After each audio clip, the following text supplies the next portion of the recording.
I need help. It's gotten to that point.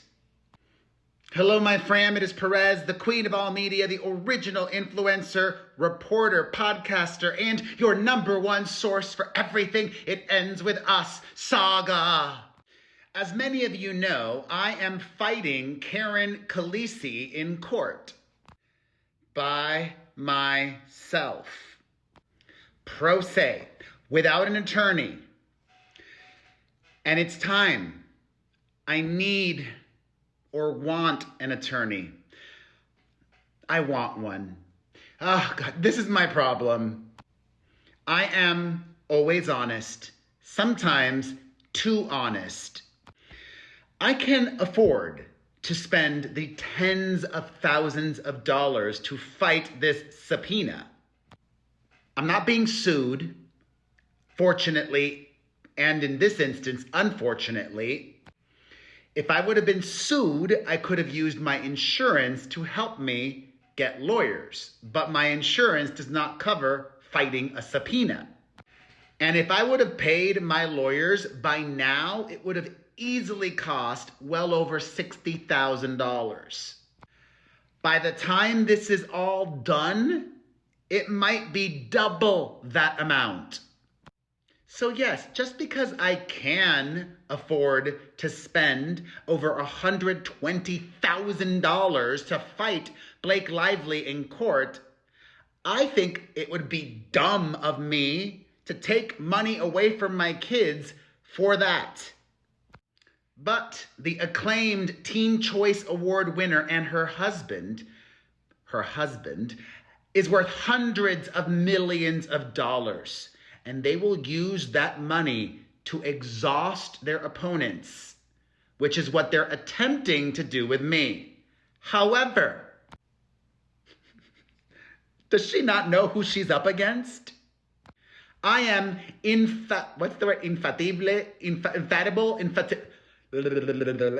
word? You know that word. Infatigable or infatigable. You know what I'm trying to say. I am spent, I am drained.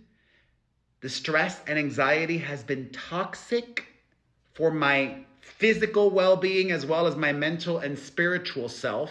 However, my resolve to keep fighting is strong. I'm going to, but something just happened and it's time. It's time to get a lawyer if I can find one to help me pro bono. That might be hard because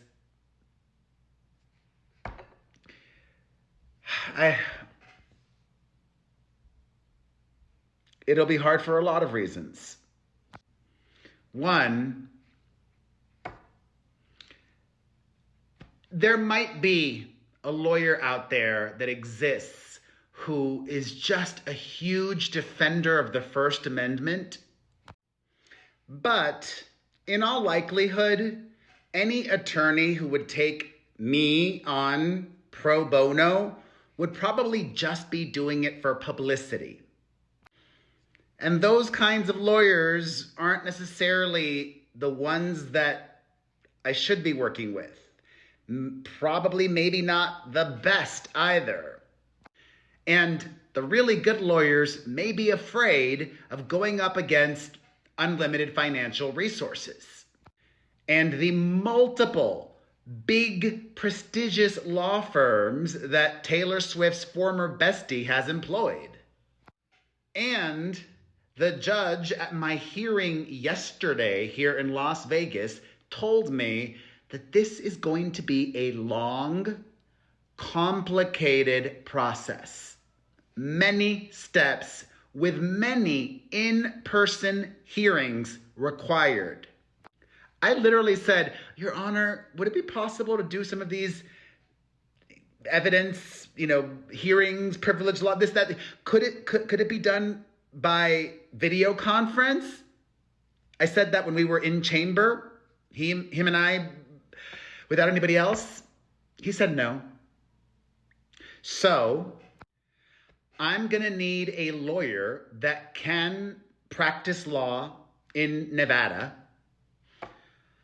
Or if you're going to be admitted pro hac vice, you need to collaborate with a local law firm here. And I think it needs to be a local lawyer, somebody in Las Vegas, because there are going to be a lot of hearings. It's going to require manpower, filings, and in person. And I've been doing it all myself, but the judge yesterday is asking something of me that I think is so wrong. I'll get to that in a second, but I'm serious. This is a serious request. If you are that unicorn, if you are that experienced, principled, First Amendment specialist lawyer who lives and works in Las Vegas. I mean, I've had some criminal defense attorneys say, I'll represent anybody. I mean, I'll take anybody who is legit, who wants to help. But ideally, the unicorn is somebody who is doing this for the right reasons, who can practice law in Nevada, who lives in Las Vegas, and knows what they're signing up for. If that is you, please email me. My email address is ph@myname.com. So that's ph@PerezHilton.com. I'm like asking for a miracle or hitting the lotto. And if I don't find a lawyer that is willing to help me pro bono, I'll keep representing myself. But what the judge did yesterday, I don't agree with. I am alarmed, I am concerned, and I am taking steps already in immediate response. So, some of you know, and if you're just new to this, let me briefly explain.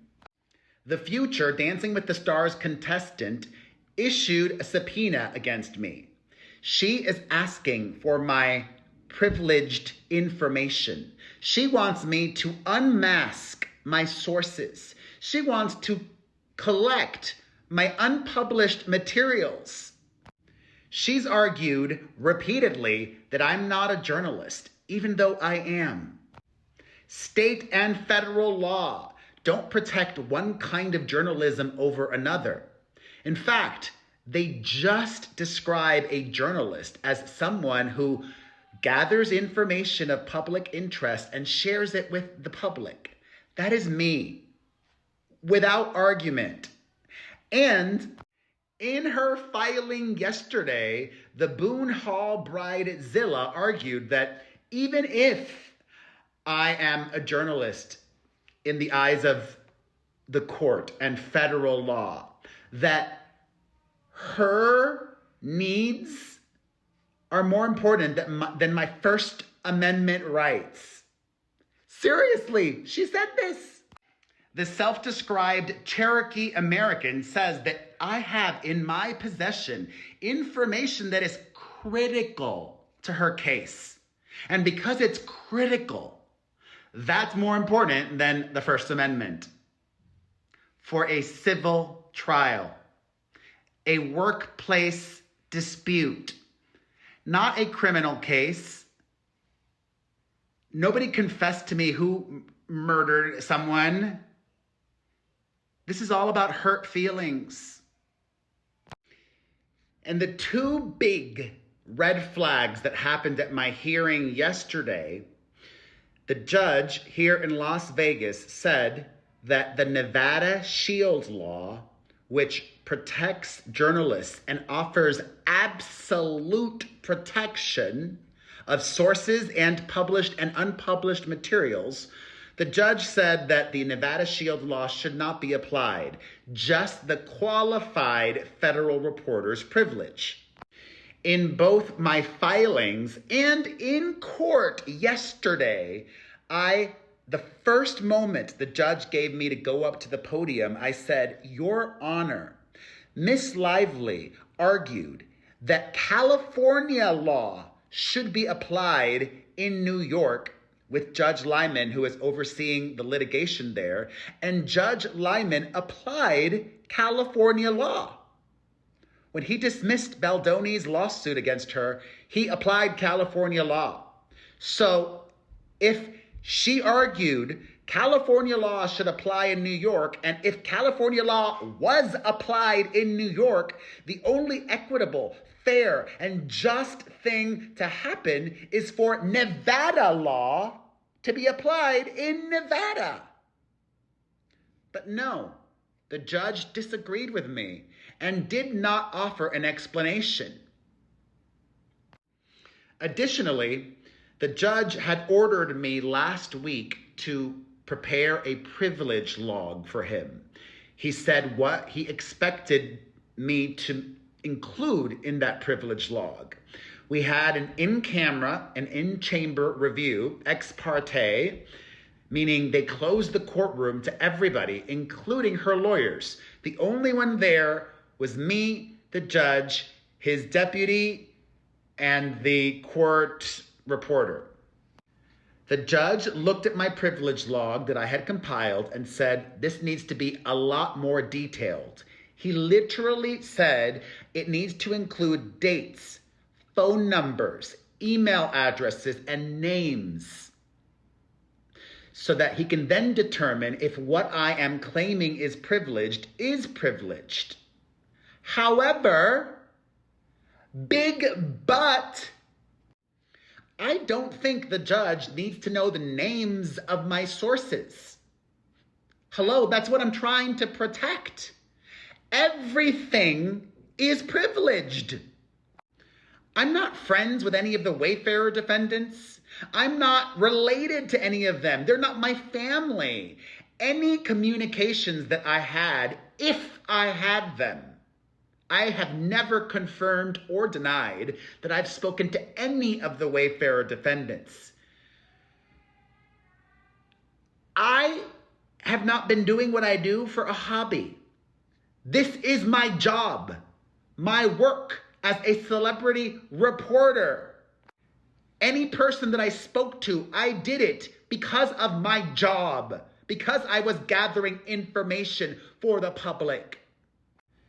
It's all privileged. It's all protected, or it should be. And what's so frustrating is not only do I disagree with the judge that he needs to know the names, but I believe the judge has more than enough information already to rule, yeah, okay, your motion to quash is granted in full. Federal reporter's privilege covers you. Your rights are more important than her. And she also can get this information from the Wayfarer defendants, whom have been compelled to give it to her if it exists. And also, she's not met the standard. Relevant to her claims? No. The standard is critical, which she's argued, and she did not provide any compelling evidence that I have critical information. The woman subpoenaed over 108 creators/journalists.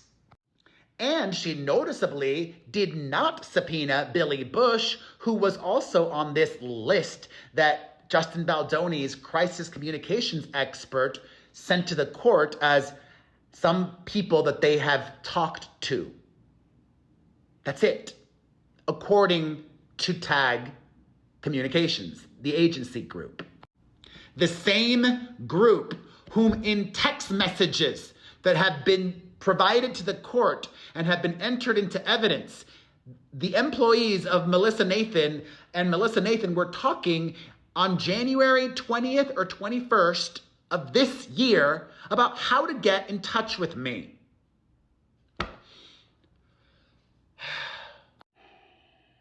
The judge in chambers did not explain to me why he needs to know the names of my sources. And I'm about to submit a motion because this court doesn't do letters. The district court here in Las Vegas only does motions. I'm going to share with you what I'm about to submit. I haven't submitted it yet. You're hearing this first. However, the judge indicated that I can be attached to this saga for months to come, even into 2026. He's making me jump through so many hoops. And yes, she has to go through them as well. However, the oxygen inhaler has all of her husband's money to take the brunt and the burden of this. I have to take the brunt and burden myself. This just doesn't feel fair to me. If you're that unicorn, email me. PH@PerezHilton.com. So, I'm not happy. Even though what happened in court yesterday was a win, I won that battle, but I haven't won the war. I just don't want to be in the war anymore. I don't want to keep fighting. So, this is what I'm sending the judge here. Thankfully, I don't have to deal with her lapdog, Lion Lyman, in New York anymore. My motion is non-party Mario Armando Lavandera Jr.'s motion for clarification and for a protective protocol governing any in-camera submission, assertion of reporter's privilege. But pause. I have to remind you all, this is just, my head is going to explode. It's all so crazy and ridiculous. So the first step is compiling a much more detailed privilege log for the judge to look at in chambers. No, he said to file it under seal first. It all worries me. It all concerns me. I don't think the judge needs to look at it with the names. But even before that first step, and also, oh my God, my head's gonna explode. The judge isn't asking for the communications. How can you determine if it's privileged or not just by the names? It's all crazy. Wouldn't actually knowing what was said help to determine privilege? But I don't want this judge knowing anybody's names. It's all privileged. Anyways, the first step is compiling this privilege log with names and emails and blah, blah, blah. But even before then, the judge said you need a forensic expert to extract the data, and you need a paralegal to help you compile this privilege log with descriptions of messaging and conversations, and then get me 3 estimates, which I've begun that process, and he wants this by Monday. And then the opposing counsel can object or not, but the judge said that if they want this information, they're going to have to pay for it. I wish they also paid for my time. I've spent way too much time. I don't want to be involved anymore. Ugh. So, I'm still involved. As of today, I don't have a lawyer.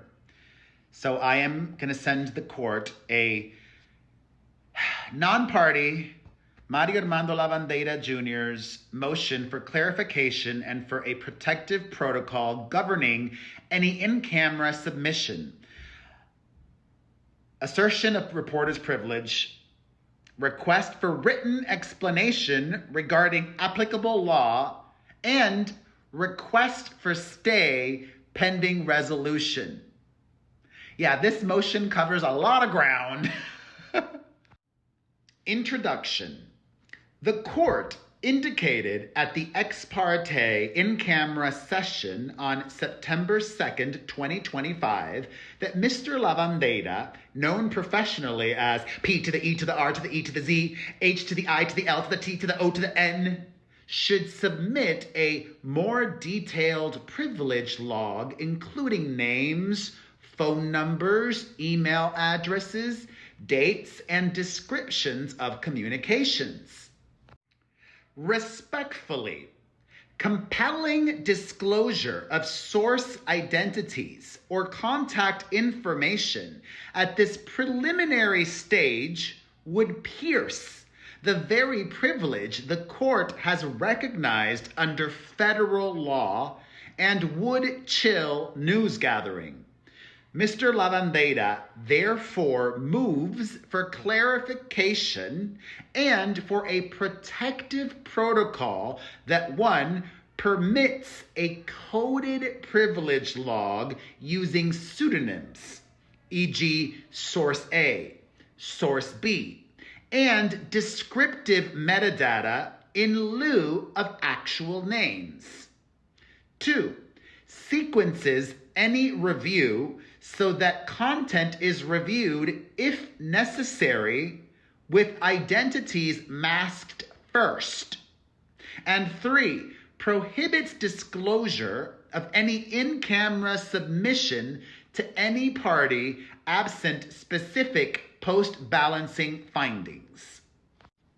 In addition, Mr. Lavandera respectfully requests a written explanation of the court's determination that Nevada's absolute shield law does not apply in this proceeding. No explanation was offered at the hearing.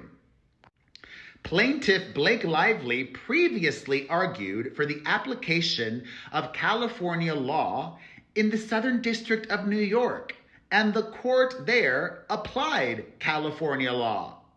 Mr. Lavandera respectfully seeks clarification of the legal basis and authorities for declining to apply Nevada law here, so that the record is clear and appellate rights are preserved. I'm basically telling the judge I'm going to appeal if this does not go my way, the only way that it should, a full quash of the subpoena.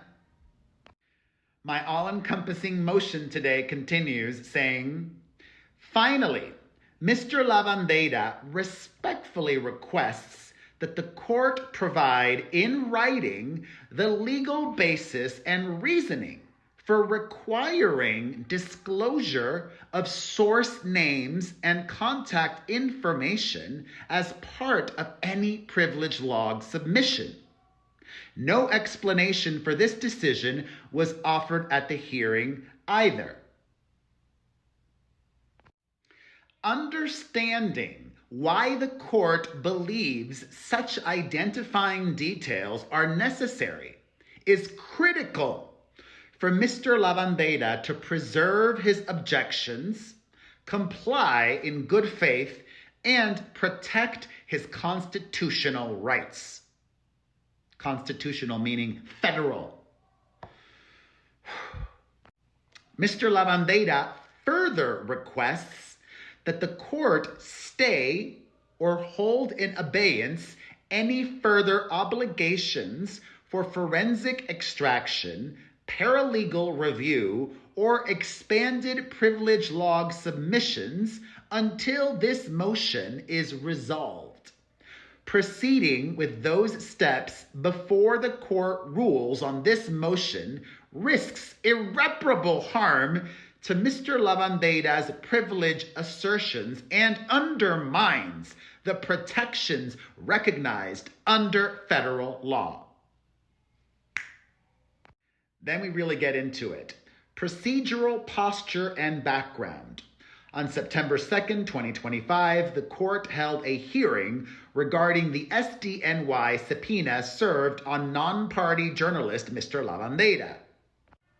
The court declined to apply Nevada's absolute shield statute and indicated that the federal qualified reporter's privilege would govern. Mr. Lavandera maintains all objections. At the court's invitation, Mr. Lavandera submitted a preliminary good faith privilege log ex parte and in camera. The court indicated the log should be much more detailed, including names and contact information. The court stated such materials would be filed under seal and initially for the court's eyes only. Argument. Now here's the good part. This is all solid. 1. The Ninth Circuit, where this court is, recognizes robust qualified reporter's privilege that makes disclosure, like this judge is asking. The Ninth Circuit recognizes a robust qualified reporter's privilege that makes disclosure the exception. Schoen versus Schoen, Schoen 1, confirmed the privilege applies to non-confidential materials and non-traditional journalists, rooted in the First Amendment, and requires judicial balancing before any compelled disclosure. Schoen 2 formalized the showing required, where materials are not confidential. The party seeking discovery must demonstrate the information is unavailable despite exhaustion of reasonable alternatives. They've not done that. Non-cumulative, it is redundant, and clearly relevant to an important issue. Farr versus Pitches likewise requires weighing the privilege against asserted needs and cautions against converting reporters into discovery arms of litigants. 2. For confidential sources, revealing identities first, like this judge wants, defeats the privilege. Courts use coded logs and staged review to avoid unnecessary piercing. The identity of a confidential source is itself privileged. Requiring names merely to allow the court to decide privilege reverses the order. Courts routinely accept coded privilege logs that provide dates, general subject matter, medium, and the existence of a confidentiality agreement without names so that the court can perform threshold balancing, and the requesting party must first show exhaustion and compelling need. Blake Lively has not done that. 3. A protective staged protocol preserves the court's need for information while safeguarding privilege. Stage 1. Coded log, no names. Mr. Lavandera will submit a sealed ex parte coded privilege log using source A, source B, listing for each entry, date, time range, medium, direction to from, general subject matter description, whether confidentiality was requested, and a short explanation of non-availability of the information from other sources. Oh my God, thank God a paralegal is going to do all of this. This is, oh my God. Oh my God. Stage 2, content sampling with identities masked if needed. If, after reviewing stage 1, the court believes additional verification is necessary, Mr. Lavandera can submit redacted content samples, e.g. screenshots with names, handles obscured, ex parte, sufficient to confirm the nature of the communications without revealing identities. Stage 3, identities only if legally necessary after findings. only if the court makes specific on-the-record findings after requiring plaintiff to demonstrate exhaustion, non-cumulativeness, and clear relevance criticality should the court consider reviewing names. Any such submission should be in a separately sealed appendix, maintained court only, with an order barring any dissemination absent further order and providing advance notice to permit appellate review. Preservation of objections. Mr. Lavandera preserves his objections that Nevada's absolute shield law should apply and that any compelled disclosure of confidential source identities would contravene the First Amendment and the policies animating Schoen and Farr. Nothing herein waives those objections. Requested relief. Mr. Lavandera respectfully requests that the court enter an order that clarifies that he may submit a coded privilege log without disclosing source names or contact information. Pause. Another thing. Oh my God, this is all just so crazy. Even giving a forensic expert access to my digital world, my laptop, my cell phone, my hard drive, my cloud, whatever, wherever, giving someone else access to all of this scares me, terrifies me, and it feels unnecessary. And then, can Litigious Lively subpoena that company? Can she subpoena that company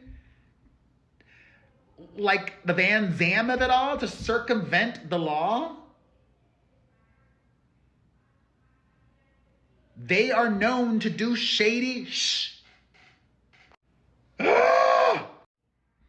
This is going to make me sicker. I can't. I have young children. I cannot. She will not take me down. Back to my motion.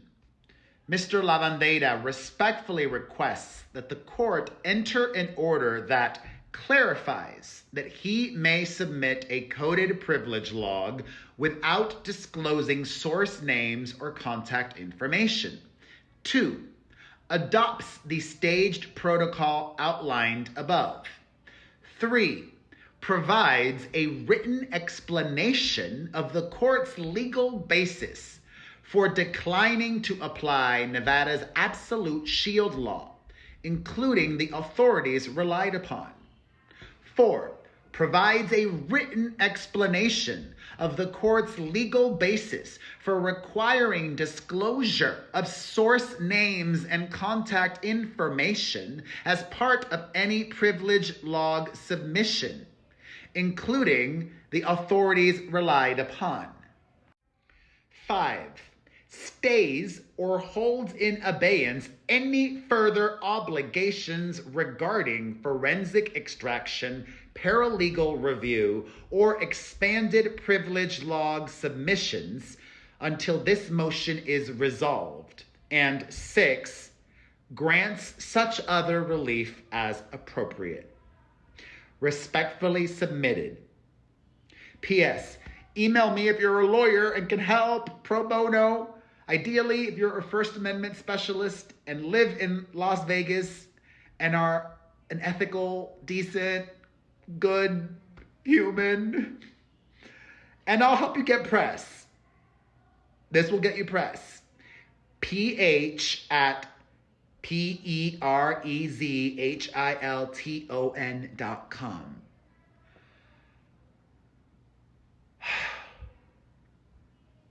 And let's end things with a smile, okay? Justin Baldoni's digital samurai, the mastermind of the alleged retaliatory smear campaign, Jed Wallace, just filed in the Southern District of New York a reply memorandum of law in support of defendant's motion to dismiss or alternatively, sever and transfer. Remember, Jed Wallace got dismissed from Butthole Lively's lawsuit because Judge Lyman ruled he did not have jurisdiction. There were no strong ties to New York. Then, Serena Vandercrooksen filed a second amended complaint just for the purpose of roping Jed Wallace back in, even though Jed Wallace is already moving forward with litigation in Texas, where he lives and works. Her new argument, basically that's the gist of it. It's caca. And now, in this new filing, the reply memorandum of law in support of Jed Wallace's motion to dismiss, I want to read just a little bit because it is chef's kiss. Introduction. Like the seasons, Blake Lively's efforts to retain jurisdiction over Jed Wallace and street relations are ever-changing. From a conspiracy-based theory of jurisdiction asserted in the spring but rejected in the summer, to now in the fall, a novel theory that Lively had not raised in her prior complaint, but which is now the primary focus of her argument, specifically that Section 302A1 of the New York Long-Arm Statute confers jurisdiction. This change is likely explained by Lively's inability to overcome her pleadings and sworn testimony that the two claims against the Wallace defendants sound in defamation, and thus the conspiracy theory of jurisdiction found in sections 302A and A3 is inapplicable. Her two-paragraph attempt in a 31-page brief to overcome the defamation exception is hardly a response at all. The colors in autumn are so bright just before they lose it all. And the change of seasons has not cured the novelty or inapplicability of her argument. Oh, so good! I'm not going to read this all because I don't have the energy. I am really unwell. But briefly, some highlights. They argue that jurisdiction still fails, and they explain why. They also argue that due process is not satisfied. Lively fails to state a claim against the Wallace defendants. And the conclusion is almost as good as the intro. It says, "We note that Lively has retreated not only from her primary conspiracy-based jurisdictional theories, although she puts up a game front, but despite repeating verbatim large swaths of her second amended complaint, nowhere mentioned is the previously pleaded winky-faced emoji." If you know, you know. I don't have the time or the ability to get into it now. Nor has she clarified the post which Lively claims the Wallace defendants must have seen and understood. It depicts Lively under the caption, at Blake Lively, Blue Jean Baby, New York Lady, which anyone who has listened to Elton John or watched the movie or seen the play Almost Famous knows is not New York Lady, but LA Lady. The address Lively used when she sued Wallace in Texas. Ooh, so good. We would concede that the Blue Jean Lady, wherever found, was in fact a seamstress for the band. But with all that, the motion to dismiss should be granted. Respectfully submitted, Charles Babcock. Bravo, Charles Babcock! Please email me if you're a lawyer. Deep breaths, deep breaths. If you watched until the end, you are a superstar. Thank you, thank you, thank you. You have no idea how much that helps. All right, my fam, thoughts? Let's discuss everything in the comments section.